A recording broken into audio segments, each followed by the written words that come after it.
नमस्कार, मैं आपका अपना नीरज गुप्ता, लोकवाणी मीडिया मुख्य संपादक। आज हम लेकर आए हैं खास मुद्दा, जो कि गलवान घाटी में जिस तरीके से चीन की सेना द्वारा हमारी सेना की जो 20 जवान शहीद हुई, उसको लेकर के।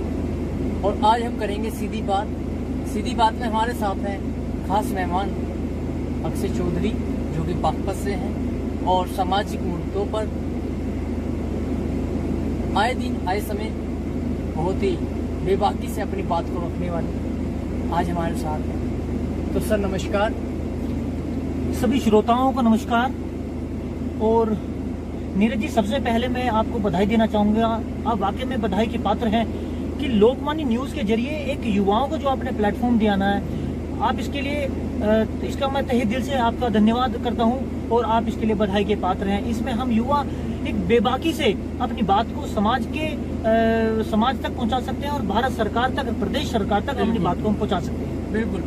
अक्षय जी, आज मेरे साथ जो आप जुड़े हैं वो खास सवाल इस प्रकार है कि क्या जिस तरीके से चीनी झड़प में हमारे देश के 20 जवान शहीद हुए हैं, तो उसको लेकर के हमारी जो देश की सरकार है उसको किस तरीके से जो है चीन का सामना करना चाहिए, उसको किस तरीके से रणनीतिक तौर पर जवाब देना चाहिए, आप इस पर क्या कहेंगे? देखिए नीरज जी, बीती 15 जून को जी एक जो काला दिन भारत के इतिहास में फिर से जो लिखा गया है, इस पे मैं कहना चाहूंगा कि क्योंकि 15 जून से कुछ दिन पहले तक भी LAC पर, लाइन ऑफ एक्चुअल कंट्रोल पर कुछ न कुछ गतिविधियां देखी गई थी। यदि वहां पर कुछ पहले से कदम उठा लिए जाते, ठोस कदम यदि उठा लिए जाते, तो हो सकता है कहीं ना कहीं ये जो शहादत 20 जवानों ने दी है, ये क्षति ना हो पाती। इनकी क्षति पूर्ति करना असंभव है, लेकिन जिसको कहते हैं देर आए दुरुस्त आए।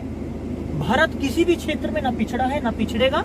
और मैं सरकार से यही दरख्वास्त करूंगा कि आने वाले कदम उसकी बहुत ठोस हो, बहुत मजबूत हो, ताकि हम अपने दुश्मन देश को मजा चखा सकें। बिल्कुल, आपने बहुत अच्छी बात कही। इसी कड़ी में मैं आगे एक सवाल आपसे जानना चाहता हूँ इसका जवाब, कि सरकार की जो मुद्दे होंगे, जो मोर्चा होगा चीन को घेरने का, वो किन मुद्दों पर उस चीन को घेरेगी, आपको क्या लगता है?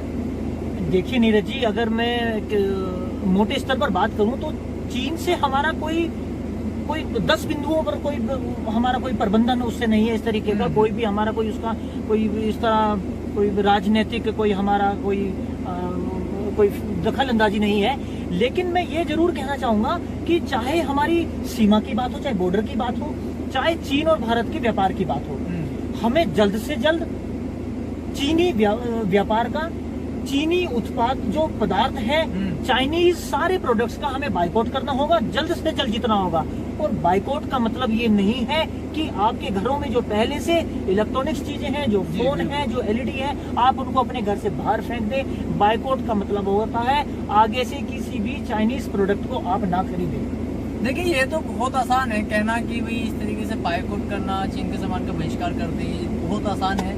लेकिन क्या भारत के पास वो विकल्प और संभावना है कि भारत जो है बहिष्कार कर सकता है, भारत सरकार कर सकती है? बिल्कुल नीरज जी, अगर आप एक दूरदर्शी व्यक्ति की नजर से देखें यदि, तो हमारे पास में हमारी जो युवा है, अगर मैं खास तौर से युवाओं की बात करें, तो यदि युवाओं ने कोई अपने मन में ठान लेना, तो वो दिन दूर नहीं जब हम चाइना को आईना दिखा देंगे कि भारत जो है, भारत देश क्या है।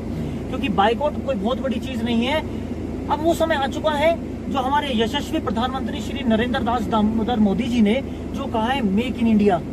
सब कुछ भारत में उत्पादन होगा, भारत में सब कुछ बनेगा और भारत में ही उसका यूज होगा, कंजप्शन उसका भारत में होगा और भारत का पैसा भारत में ही रहेगा। तो भारतीय अर्थव्यवस्था मजबूत होगी तो भारत देश मजबूत होगा। तो बाइकआउट तो बहुत जरूरी है। बहुत सही बात की, यानी कि चीन को कहीं ना कहीं घुटने पर लाने के लिए ये बाइकआउट का रास्ता पड़ेगा। बिल्कुल, भारत को कमर कसनी होगी, चीन को हम घुटनों पर ला करके रहेंगे। बिल्कुल, बहुत ही बढ़िया बात लगी आपकी, बहुत बढ़िया बात कही है आपने। तो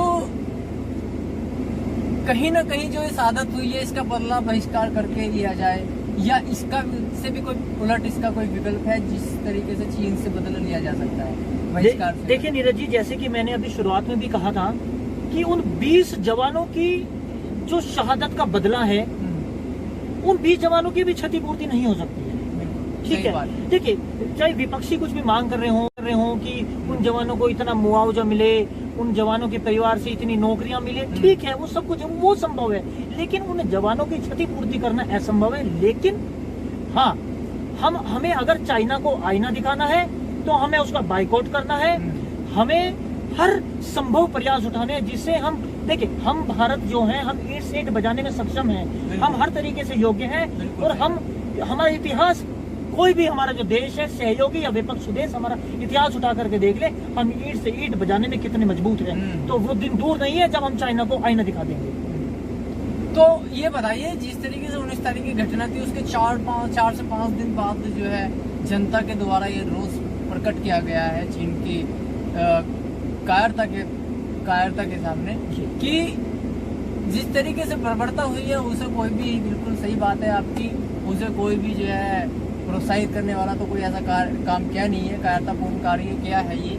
लेकिन अब आकर के भारत सरकार को या देश की सेना को क्या आगे की रणनीति क्या तैयार करनी चाहिए? क्यों? क्योंकि अभी भी देखा जा रहा है कि चीन लगातार घुसपैठ कर रहा है गलवान घाटी की सीमा में, और बताया जा रहा है जिस तरीके से कि अंदर भी घुस चुका है काफी।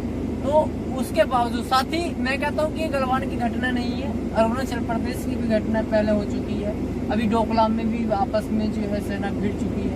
तो ये सब कार्य हो चुके हैं, उसके बावजूद भी फिर अभी आपको क्या लगता है कि सरकार को कहीं ना कहीं आगे की जो हमारी सीमाएं उनको सुरक्षित करने को लेकर के क्या कदम उठाने चाहिए? जी, बिल्कुल सटीक और आपका वजनदार प्रश्न है।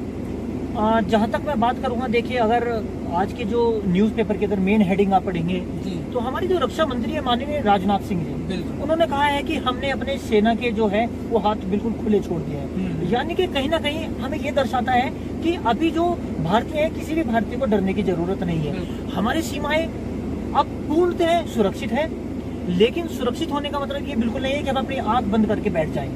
ठीक है, हमारे जो जवान हैं दिन रात 24/7 जिसको कहते हैं, सीमा पर अड़े हुए हैं, हम लोगों की सुरक्षा के लिए वहां पर हैं। लेकिन हाँ, ये चीज भी हमें बिल्कुल माननी होगी, जो बीती 15 जून को जो घटना हुई है,